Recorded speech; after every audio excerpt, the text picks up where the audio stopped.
My sister stole my boyfriend with my mother's blessing, but when my father died and left the inheritance, my ex ended up in jail and she's alone with a baby they never saw coming. I'm 24 years old. I work in digital marketing, and honestly, I need to tell this story because I feel like if I don't get it out, it's going to end up eating me from the inside. What happened with my family basically destroyed everything I once thought I knew about loyalty, love, and what it really means to be family. And the thing is, it all started in the dumbest way possible, with a simple trip home to introduce my boyfriend. I should start at the beginning, I guess. I grew up in a family that from the outside probably looked normal. You know, mom and dad married, 3 sisters, house in the suburbs, all that. I was the oldest. Then came Paige, who's 22, and finally Lily, who's only 11. My mom was always one of those people super worried about appearances, like everything had to look perfect for the neighbors and extended family. You know what I mean? My dad was more laid back, worked in accounting, and basically let mom handle everything about the house and family. We were close when we were little, or at least I thought we were. But looking back, I can see the cracks that were already there. Paige was always mom's favorite, and I'm not saying that out of jealousy or anything. It's literally a fact. She was the prettiest, according to mom's standards.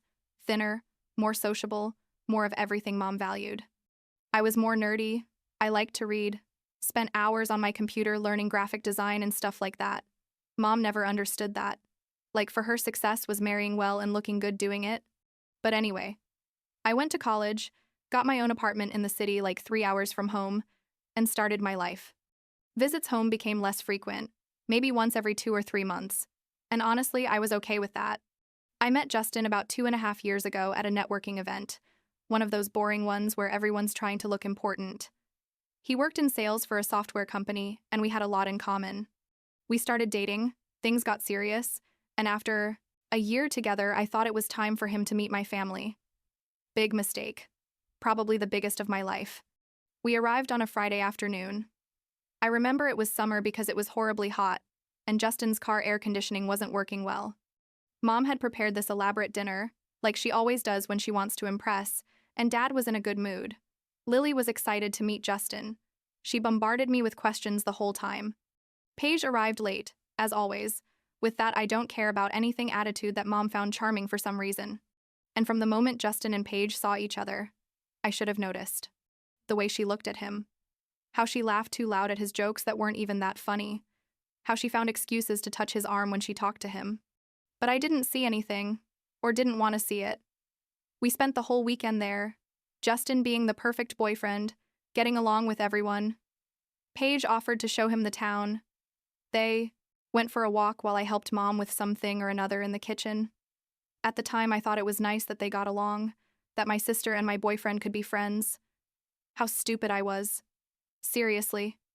We went back to the city and life continued normally for about a month. Justin and I saw each other almost every day, talked about eventually moving in together, about future plans. But I started noticing he was checking his phone more often, that sometimes he would smile while typing messages and then put them away quickly when I entered the room. I asked him a couple of times if everything was okay, and he said yes. It was just work or his friends. I believed him because, well, because you trust the person you love, right? One day, about 2 months after that visit home, Justin was in the shower and his phone wouldn't stop ringing on the living room table. I was watching Netflix and at first I ignored it, but after the 7th or 8th time it rang, I thought maybe it was something urgent. I picked up the phone and saw Paige's name on the screen. My sister. Sending him messages at 11 at night. My stomach turned in this horrible way, like I knew something was wrong even before unlocking the phone, but I did it anyway. The messages were from the last 2 weeks, hundreds of them. They started relatively innocent, her asking him things about his work, him responding, but then they got more and more flirty. Him telling her she was pretty, her sending him photos, not nudes but almost, photos in underwear or with huge cleavages. Him telling her how much he thought about her, how he couldn't get her out of his head since they met. Her saying she felt the same way. That I never had to find out. That they could be careful. I sat there with the phone in my hand, feeling like someone had emptied me from the inside. My hands were shaking so much I almost dropped the phone. Justin came out of the shower and saw me there, with his phone, and his face went completely pale. He didn't say anything at first, just stood there with the towel wrapped around his waist, dripping water on the wooden floor. I asked him how long this had been going on, how long he'd been sleeping with my sister behind my back. He tried to deny it at first, saying they were just messages, that they didn't mean anything, that nothing physical had ever happened. I yelled at him not to lie to me anymore, that it was bad enough without adding lies on top of lies. He finally admitted they'd slept together. Once, last week, when he had supposedly gone to visit his mom, who supposedly lived near my hometown. Lie, his mom lives on the other side of the state. He had gone specifically to see Paige. I told him to leave, to get his stuff and get out of my apartment. He tried to apologize, crying and saying it was a mistake, that he loved me, that Paige didn't mean anything. But I couldn't even look at him anymore. He packed some things in a suitcase while I stayed on the couch, unable to move, feeling like my body weighed 1,000 pounds. When he left, I sat there until dawn, not even crying, just trying to process what the hell had just happened. The next day, I called Mom and told her everything. I needed my family to know. I needed someone to tell me I wasn't crazy, that what Paige had done was wrong. Mom was quiet for a long moment and then said she would go talk to Paige. I expected her to be furious, to defend her oldest daughter. But her tone was more disappointment than anger, like I was telling her Paige had failed a test or something. I drove the 3 hours home that same day. I don't even know how I got there alive because I was basically on autopilot the whole way. When I arrived, Mom and Dad were in the living room with Paige. She was crying, of course, playing the victim. I yelled at her, told her everything, asked her how she could do this to me, what kind of person sleeps with her sister's boyfriend. She kept crying and saying she hadn't planned it, that it just happened, that she fell in love with him. Can you believe it? She fell in love with him. In 2 months. After meeting him one weekend. And the worst part is that Mom was there nodding like that justified everything. Like love made it okay to stab your sister in the back. Dad at least had the decency to look uncomfortable and told Paige to leave the house, that what she had done was wrong and that he needed time to think. Mom protested, but Dad stood firm for once in his life. I stayed that night in my old room, unable to sleep. Lily came and laid down with me, asked me what was happening. I told her that Paige and I had fought, but that she didn't need to worry. She's only 11 years old. She didn't need to be in the middle of all this mess. The next day, I went back to the city. Blocked Justin everywhere. Blocked Paige too. I thought that would be the end of it. That eventually we'd all move on with our lives. But 2 weeks later, I got a call from my cousin. The only person in the family I really talked to regularly. She told me she had to tell me something. That Paige was pregnant with Justin's baby. Of course she was.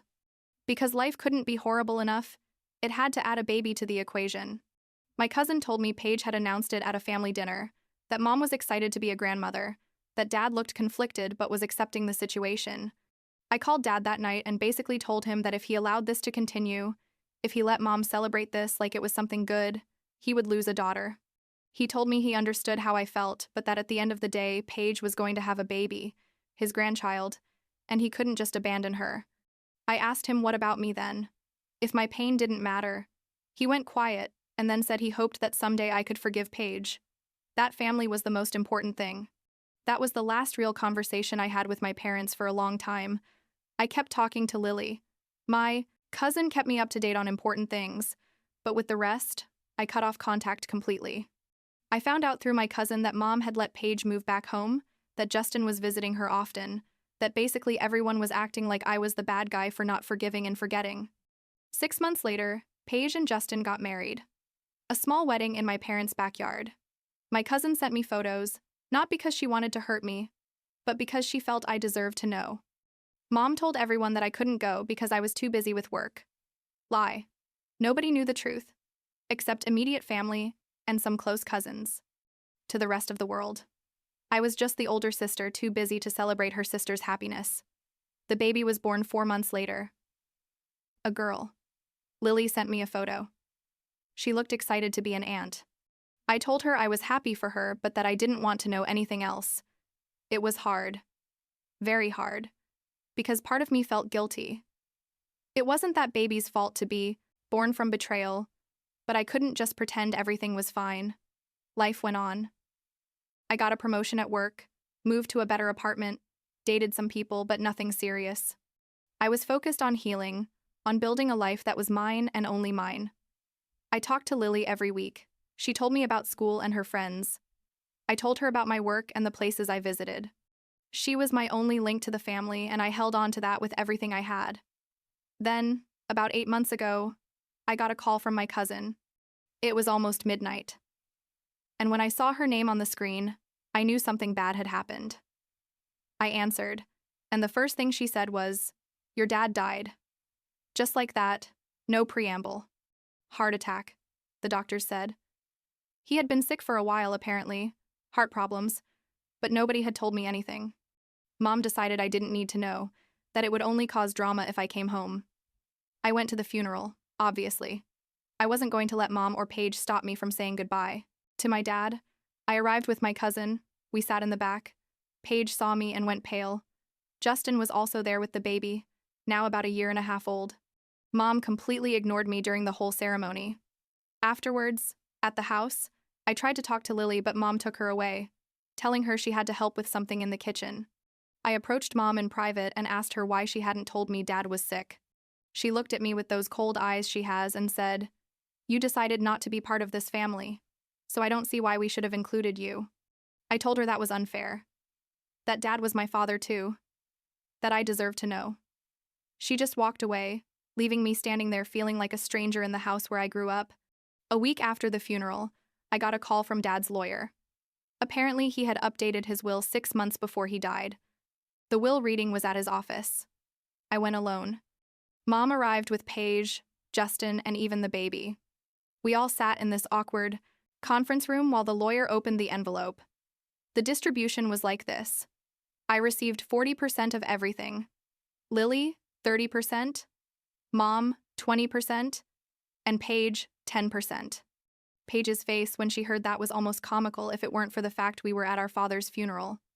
She started protesting immediately, saying it wasn't fair, that she had a baby to support, that I didn't need that much. Mom was also furious. Couldn't believe Dad had left me more than her after I had abandoned the family. The lawyer silenced them and continued reading. Dad had left a letter for me, which the lawyer handed me in a sealed envelope. And he said, I could read it there or take it home. I decided to wait. I didn't want them to see my reaction, whatever it was. After the will reading, in the parking lot, Justin approached me. He told me that he and Paige really needed the money, that the baby was expensive, that they should at least divide everything equally. I told him no, that Dad had decided how he wanted to distribute his things and I would respect that. He got angry, started saying I was selfish, that I had always been Dad's favorite, and this proved it. I told him to go fuck himself and got in my car. That night, in my apartment, I read Dad's letter. It started with an apology, saying he knew he had failed as a father when he let Mom dictate how they handled the situation with Paige.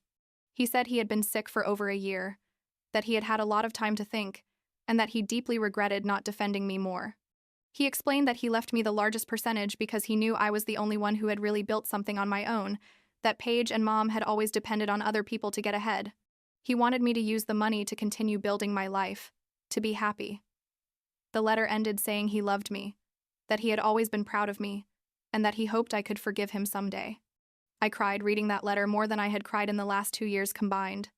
It was like Dad was finally on the right side, even though it came too late to really matter. I kept the letter in a safe place and tried to move forward. But Paige and Justin weren't going to leave things like that. I started getting messages from unknown numbers, basically telling me I was a selfish bitch, that the baby was my niece and deserved a better life, that Dad wouldn't have wanted me to leave them with nothing. I blocked every number that texted me, but more kept appearing. Mom also called me a few times, saying I should consider giving my part to Paige, or at least dividing it more equally. I told her that wasn't going to happen, and stopped answering her calls. Things escalated quickly after that. One night I left work and found all 4 tires on my car completely deflated, cut with something sharp. I didn't have proof of who had done it, but, it wasn't hard to guess. I called the police. They made a report but said without evidence there wasn't much they could do. Insurance covered the new tires, but I had to pay the deductible, which wasn't cheap. 2 weeks later, I received a package at my door. I opened it and it was a notebook, like those composition ones you use in school. I started flipping through it and realized it was full of notes about me. My schedules, the routes I took to work, the places I visited. Someone had been following me, documenting every movement. There were photos, too. Photos of me entering and leaving my apartment, at the supermarket, at the gym, dates and times, written in handwriting I didn't recognize. That scared me for real. I felt like I couldn't breathe when I realized what I was looking at. I called the police again, and this time they took things more seriously. With the notebook as evidence, I was able to get a restraining order against Justin. I didn't have proof that he specifically was behind everything, but the detective told me that often these harassment cases come from ex-partners or people with personal grudges, and Justin qualified perfectly. The restraining order only made things worse. I started getting calls in the middle of the night. Nobody spoke, but I could hear breathing on the other end before they hung up. The doorman of my building told me a man had been asking about me, saying he was my cousin, but the description he gave me sounded exactly like Justin. They didn't let him go up, but the fact that he had come to my building terrified me. I decided to stay in a hotel for a while, just until things calmed down. I only told my cousin and Lily where I was. I didn't post anything on social media, didn't tell anyone at work.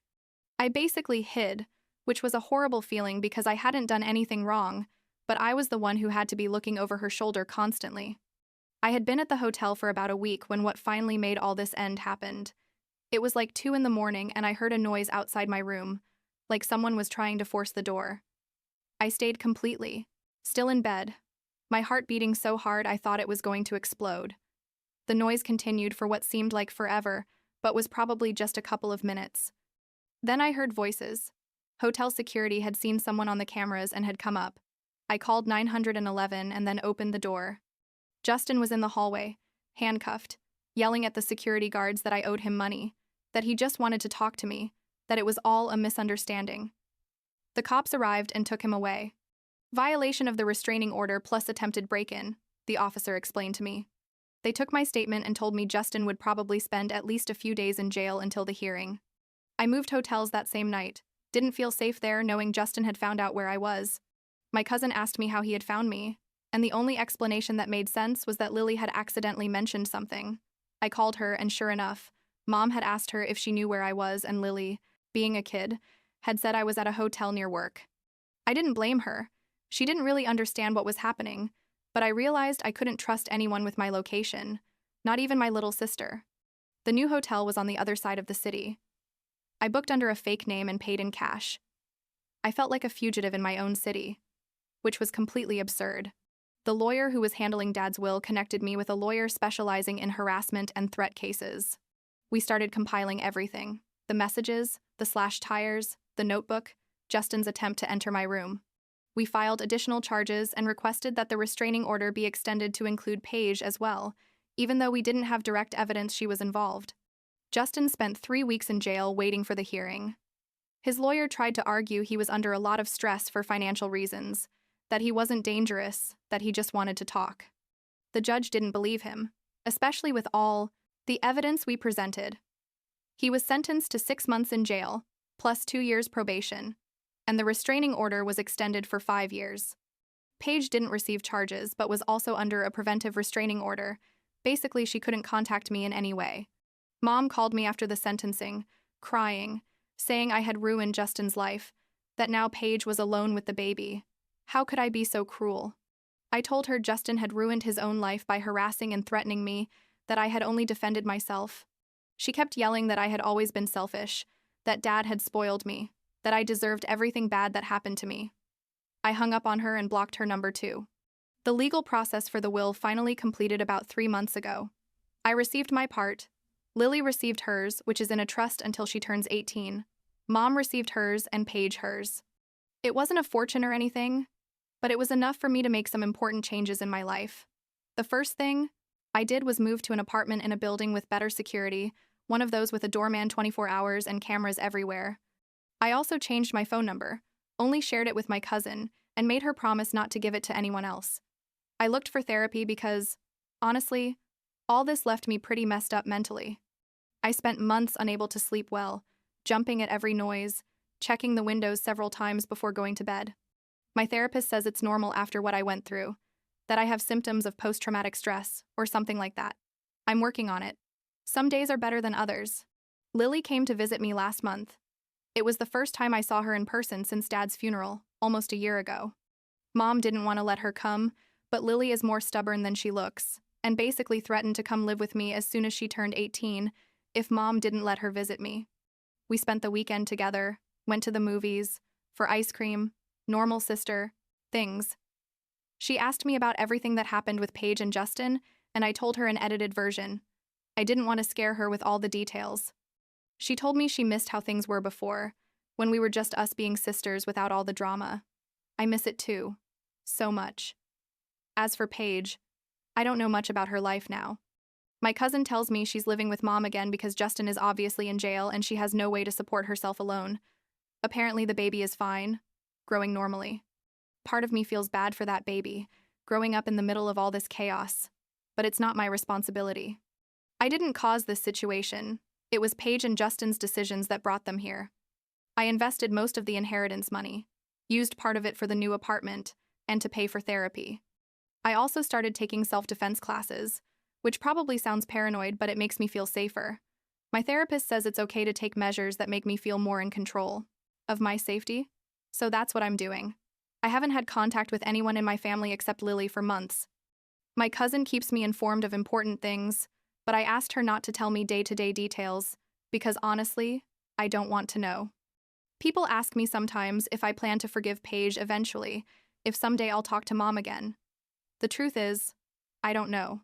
Some people say family is forever, that you should forgive because they're your blood, but I don't believe in that. I believe family is the people who support you, who are there when things get tough, who don't betray you in the most horrible ways possible. And under that definition, the only family I have left is Lily and my cousin. I started dating someone recently. Nothing serious yet.